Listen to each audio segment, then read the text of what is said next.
you.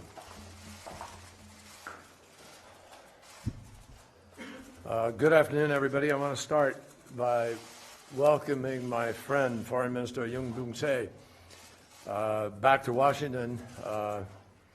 He is here with Korean Defense Minister Han for the fourth U.S.-ROK 2+2 discussion, as we call it.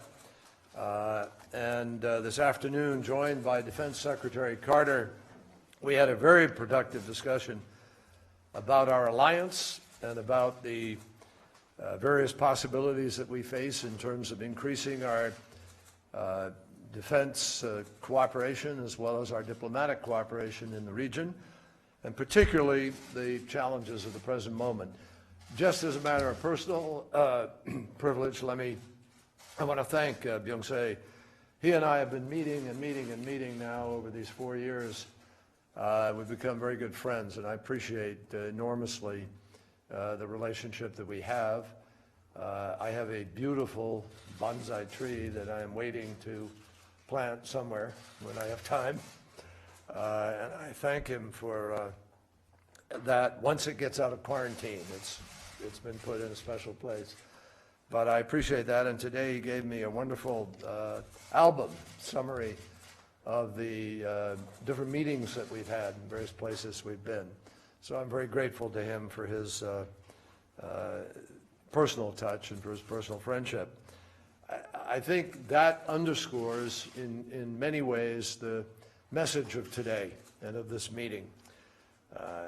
There should be no question in anyone's mind that the alliance with the Republic of Korea will remain what it has been for decades, which is a cornerstone of peace and of security in the Asia-Pacific. And I want to emphasize our cooperation and our friendship are embodied in much more than words and much more than a photograph album.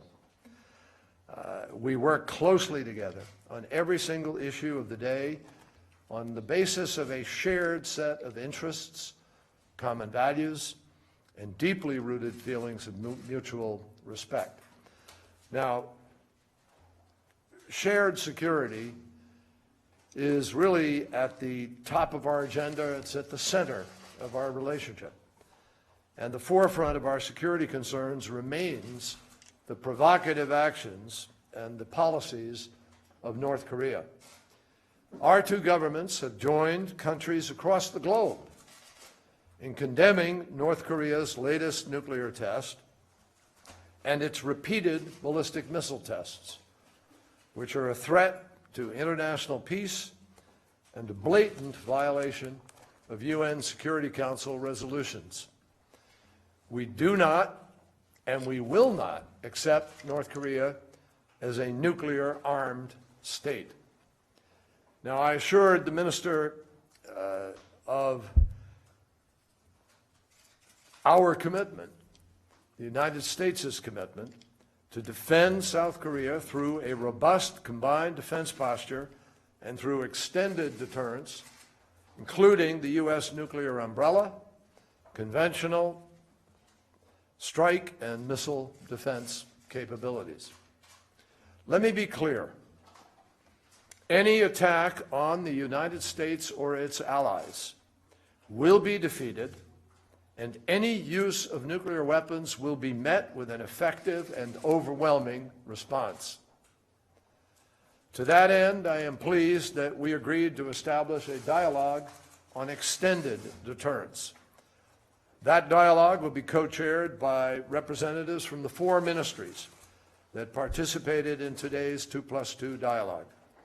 And the dialogue that we began today on the defense side will continue this evening and tomorrow with our Defense Secretary and their Defense Minister. Now, this step that we are taking on the extended deterrence is further evidence of our readiness, our resolve, and our determination across governments to protect ourselves from threats from North Korea. If the North continues to violate international law by pursuing its ballistic missile and nuclear weapons program, it will come under even stiffer sanctions, greater pressure, and be left further and further behind while the rest of the region prospers. Now, it doesn't have to be that way. I want to emphasize that. That is not the sought-after policy of the United States or of the Republic of Korea. It's not our choice. Pyongyang can open the door to a range of possibilities: sanctions relief, economic cooperation, energy and food aid, new peace arrangements, a diplomatic normalization, actually a non-aggression understanding with respect to the peninsula, as well as peace on the peninsula itself. Now, North Korea has it within its power to achieve the security, the development, and the respect that its leaders claim to want.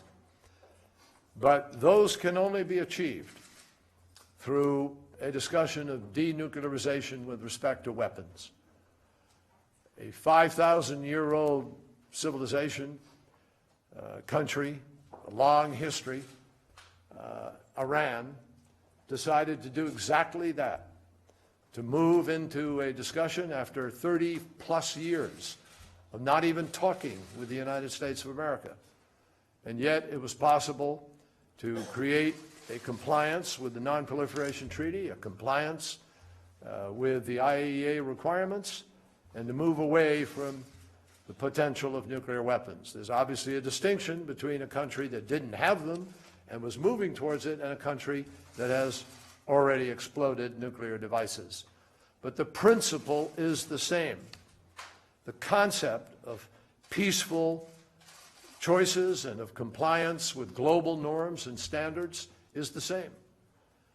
Almost every single country in the world, with the exception of North Korea, is moving to either remain a non-nuclear country, a peaceful country, or if they have weapons, to begin to reduce the number of weapons, which is exactly what Russia and the United States did in the START Treaty and what we are prepared to do even further now. So we're moving in the opposite direction from North Korea, and our hope is that North Korea will make the choice that it has within its power to move in a different direction. North Korea will never attain its goals through threats and through intimidation.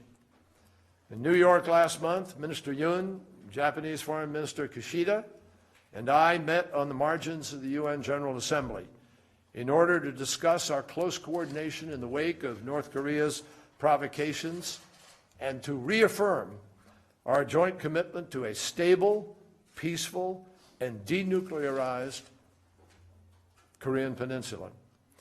During our bilateral meeting today, I also reaffirmed our commitment to deploy a terminal high-altitude area defense battery to Korea as soon as possible. Now, of course, the U.S.-ROK relationship is a broad one, extending far beyond concerns about North Korea. North Korea alone does not define the relationship between the United States and the Republic of Korea. And that fact was reflected in the scope of the dialogue that we held this afternoon. For example, our countries are deepening cooperation in cybersecurity, global health, space, and the environment. We are promoting transparency and coordination in our bilateral defense trade through Defense Technology Strategy and Cooperation Group. We are building shared prosperity and pursuing joint projects in nanotechnology and advanced manufacturing. And we are expanding joint projects on the peaceful uses of nuclear energy. All of those things stand in such stark contrast to the choices that North Korea is making. And I just say to everybody, when any person of common sense makes a simple judgment about the comments of North Korea, the leader Kim Jong-un, when he says, well, I have to do this to defend against the United States. No, everybody knows that. The United States has had the power to wipe out North Korea for years. For years. And if indeed that was our goal, we wouldn't be sitting around waiting while they're growing additional nuclear weapons. Everything that we have done over the years speaks counter to that theory. No one should doubt that the alliance between the United States and the Republic of Korea is simply rock solid. We're cooperating and working more closely together than ever before, and that is a product of many interests and values that we share. In times that are good and those that are not so good, our countries have always had each other's back. And that is a pretty worthwhile tradition to continue. And from our discussions today, I am absolutely convinced that is the road that we are on. So I thank you for joining us this afternoon. I'm pleased now to turn the floor over to my friend Yoon Se.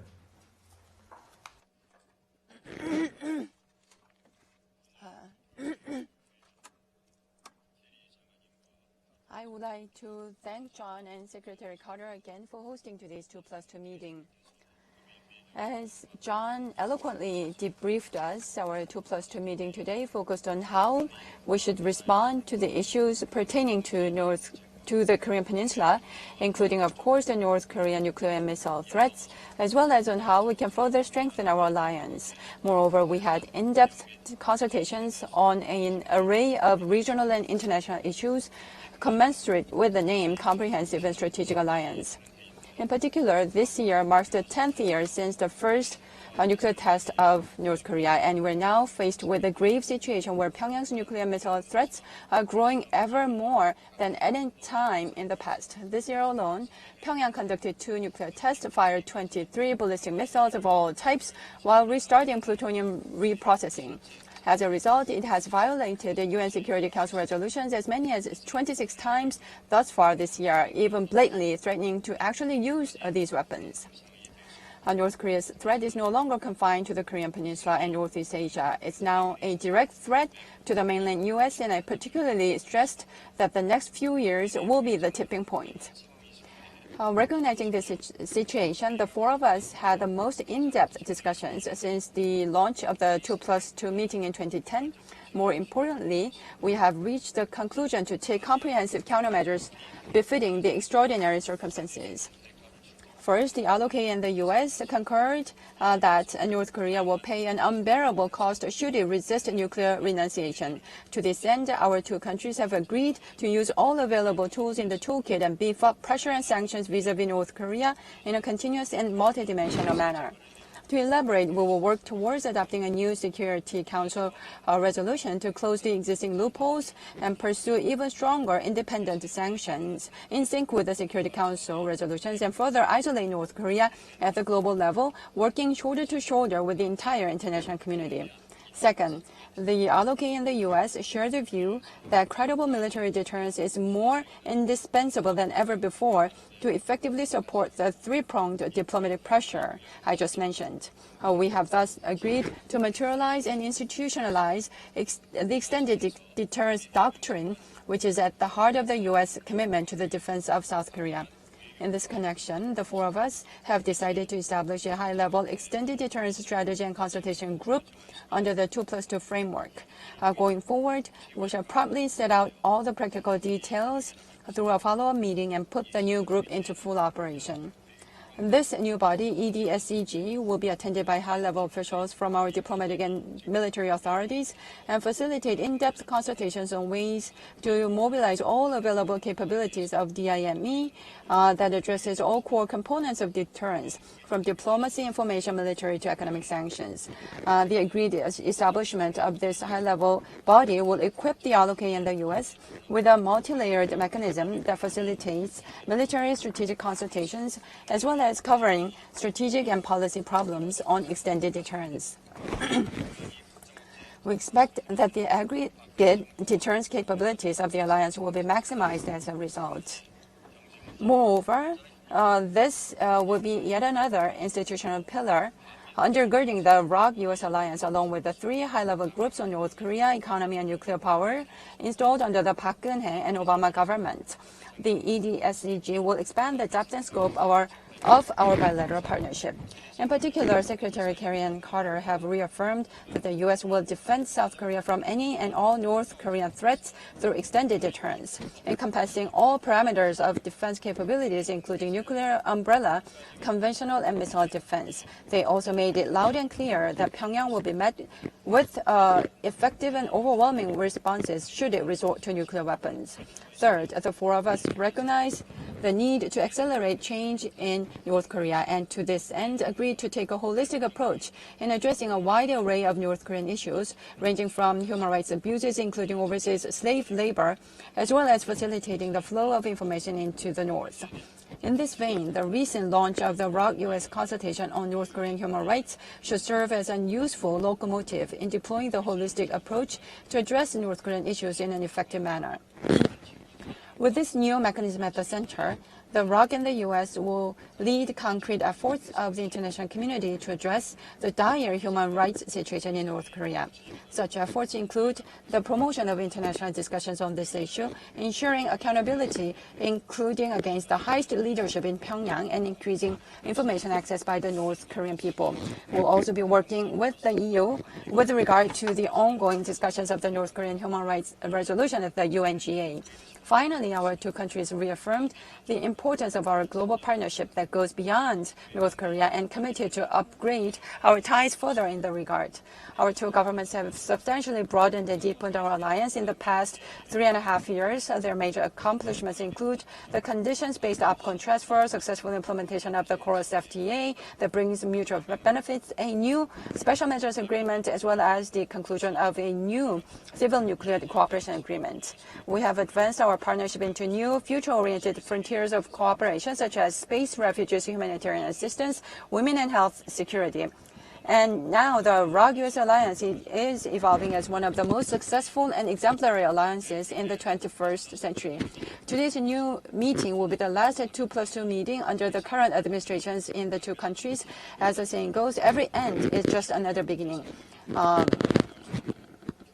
And I have no doubt that the ROK-US alliance, based on our accomplishments, will prevail over the pressing challenge of the North Korea's nuclear and missile programs and continue to play a central part in promoting peace and stability in the region and beyond. Just as the tulip poplar John gave me is growing and growing in my gardens, I believe our alliance will only continue to grow stronger and healthier like the evergreen pine trees. Let me once again, before closing, thank the best diplomat and my dearest friend, John, for the leadership and wisdom he has exerted over the past 4 years in addressing North Korean issues and elevating our bilateral ties into a new height. I thank him for his special friendship. Thank you.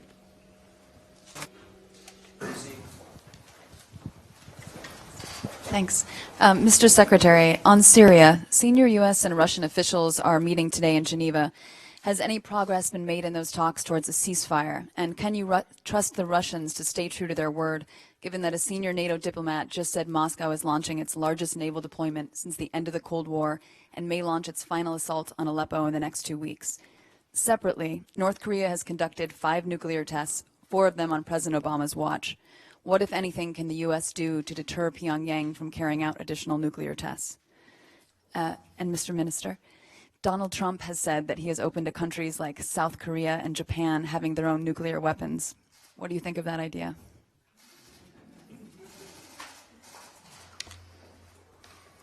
Look at you.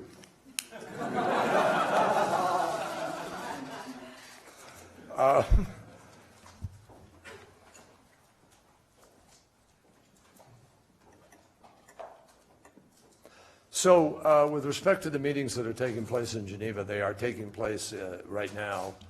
And I have not had a chance yet to catch up to the team in the aftermath of today's session, which is the first day that there's been a discussion with the Russians directly at the table.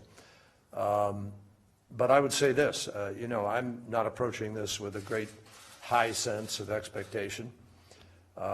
And nothing is based on trust. There's absolutely nothing we're looking for that would be based on trust. This is just a basic bargain. Are you willing to do this, and are you willing to do this? And if you both act simultaneously to do the same things, maybe you can get something to happen. But let me just, make it clear with respect to the Russian strategy and what is happening in Syria. Every bomb that's dropped by Russia and the Assad regime is radicalizing more and more people. When you see children being killed, women, innocent civilians, an entire community being destroyed by these bombs, with an insensitivity to that consequence, just blithely throwing out there, oh, it's war, it's war. So this is what happens. No, that is not what has to happen in every war, any war. That is not the way we wage war, where we have the highest standards of determination of whether or not there are civilians present or what the collateral damage would be. And in fact, some people chafe under the restraints that have been put on our rules of engagement. But the Russians don't have those rules. The only thing they talk about is dropping bombs, not a selective, discriminating kind of operation, which you could run with a truly competent and effective military if you want to work out how you preserve innocent life and still go after the enemy. There are ways to do that, plenty of them, and everybody knows that. So what's happening right now, I have to say, is that if there is a massive upgrading of the number of bombs being dropped, that will not change the fundamental dynamics of this war. If they destroy most of Aleppo in order to take it, what will that taking produce? Will it change the attitude of the people who've been driven out and the people who've been radicalized? No. They'll be even more determined to seek revenge and even less inclined to come to the table and negotiate, with a hardening of their attitude about the potential of talks, because they've seen them be blown away time and time again by their greater readiness and willingness to go drop bombs. If Russia and Assad succeed in taking Aleppo, the fundamental dynamic of this war does not change. If you don't have a political settlement, you can't have peace. And so Russia needs to understand this is not making things better, it's making things worse. And we have put on the table an opportunity for Russia to make a different choice. A simple choice.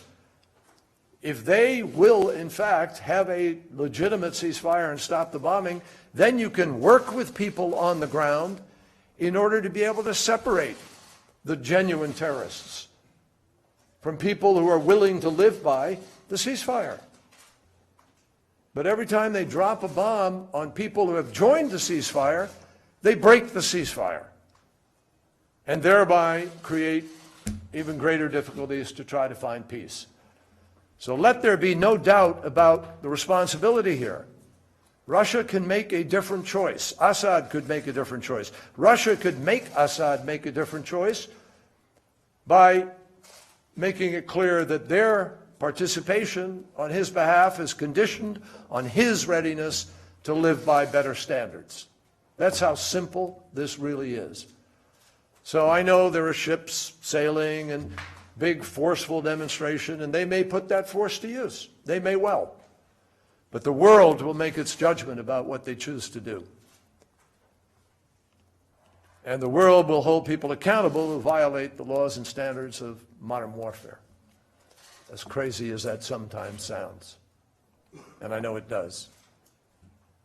So I urge Russia to sit at this table in Geneva and be serious about finding a simple way, which we are offering, to make sure that those who are genuinely terrorists are in fact separated out, isolated, and that people who are willing to live by the ceasefire are respected for their willingness to live by the ceasefire. And if we do that, then we can indeed move to take other steps to end this senseless war that has gone on already for far too long, with far too many innocent people being killed. So my hope is that that's what will happen. Now, with respect to the North Korea and the tests that they have already undertaken, What can we do is your question. The answer is very simple. We will up and energize those three things that we have already been doing and put greater pressure, put greater diplomacy to work, and put greater deterrence to work. So that in every case, we will underscore the futility of what Kim Jong-un and North Korea are pursuing. Now, with respect to the question of diplomacy, we are working with China. We are working even with Russia, even as we have differences in other arenas. We're working with Russia, with the Republic of Korea, with Japan, and ourselves to figure out the ways in which we could try to change the current equation in order to try to get a negotiation that is legitimate on the subject of managing this challenge of nuclear weapons. On deterrence, we have made it clear that we would deploy THAAD as rapidly as possible, and we will do whatever else is necessary in order to make sure that our allies and the United States of America are protected against the threat that Kim Jong-un presents. And finally, on the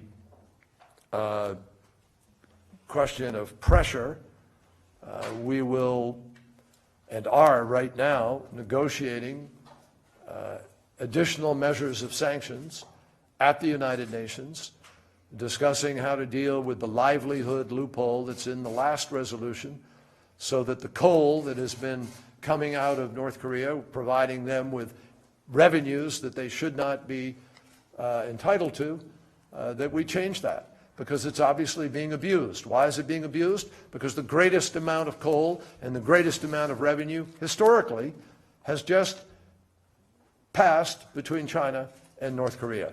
And that is hardly putting in place the kinds of sanctions that ought to be in place. So we're going to continue to move on those fronts because they are entirely preferable, obviously, to the military choice, which we have again and again said is a last resort and only as a matter of defensive measure to protect our nations. And our hope is that we can obviously change this dynamic.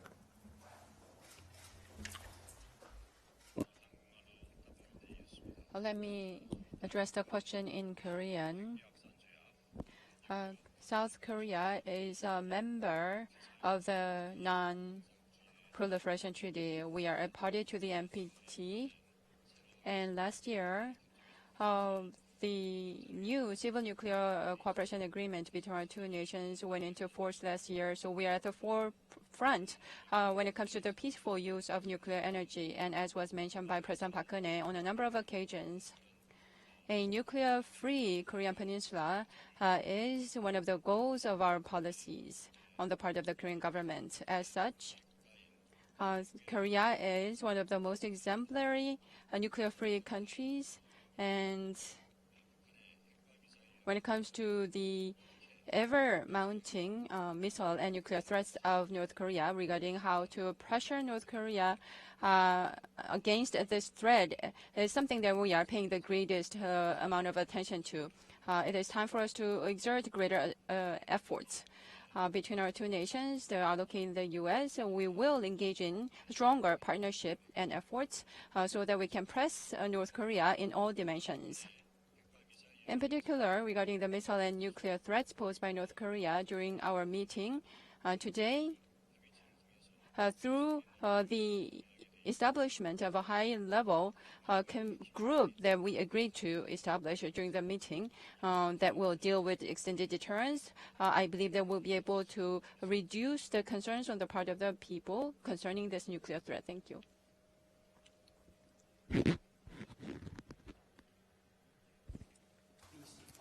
네, 중앙일보 JTBC 김연기 특파원입니다. 먼저 Yes, my name is Kim Jung-gi from JTBC. My question goes to Minister Yoon first.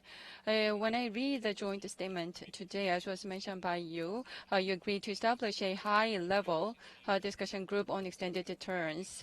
And this is my question. How is it different from another high-level consultation group that you already had in place? And how frequently do you believe that this meeting will take place? Do you have a specific blueprint? And of course, I know that it is meaningful to agree to establish this kind of mechanisms. However, regarding the threat of North Korea, if you look at the strategic assets of the U.S., I believe that some people are raising the need to deploy such strategic assets closer to the Korean Peninsula. And I believe that this could be discussed during the SCM meeting tomorrow. I wonder whether you have discussed this same issue during your 2+2 meeting today. And my next question goes to Secretary Kerry. Recently, the U.S. government announced its sanctions against Hongshan Group of China because it had dealings with North Korea. I believe that a lot of people are raising the need for the so-called secondary boycott, and I wonder what the U.S. government position is on this matter. Are you willing to take and introduce the secondary boycott immediately, or are you willing to wait and see how the things go in the UN Security Council? Or do you believe that this secondary boycott is a matter that you need to address in a longer-term perspective, from a longer-term perspective? Let me address the first question first. We agreed to establish a new 2+2 high-level group. And this new group is different from the 3 existing mechanisms in the economy and North Korea and so forth. Between our 2 nations, there was a vice minister level consultative body, and there was another strategic committee, but the one that we are agreeing to establish is at a higher level. And so far, we have focused our consultations on military measures, But as we move forward with this new body, we are going to address a more wider array of measures, including diplomatic measures and extended deterrence. And regarding the agenda of this new meeting, we will have to see how things go as our working level staff threshes out the terms of reference. I believe that this will be a new strategic mechanism for both of our nations. And regarding the permanent deployment of the U.S. strategic assets close to the Korean Peninsula, I understand that the matter will be taken up by the SEM participants tomorrow. So I will not touch upon that issue myself today. Thank you. So you asked whether or not a secondary boycott would be a longer term or something that we would do at this particular moment. Let me frame it a little differently. I would say it is not longer term, but it is also not at this current moment what we are seeking, but it is not off the table as an option for the United States and our allies. We have indeed sanctioned a couple of individual entities that were very specifically engaged in the transfer of proliferation items or facilitating proliferation itself by virtue of the role that they played in the finance regarding North Korea's program.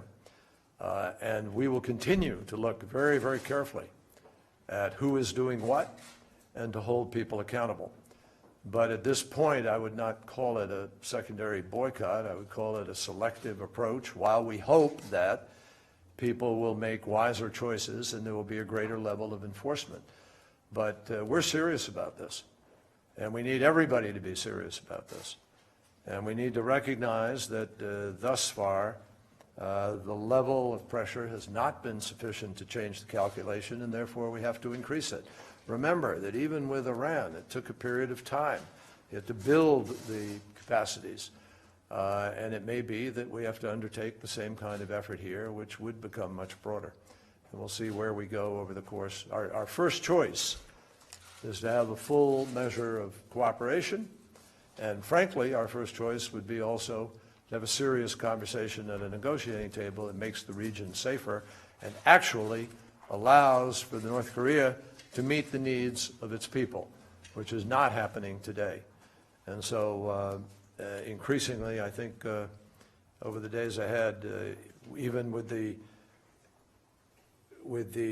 transition to a new administration taking place in the next months, I am absolutely confident, without any question whatsoever, that whoever is President of the United States, they're going to have to be and will be very, very focused on this particular challenge, which is one of the most serious that we face globally. Thank you all.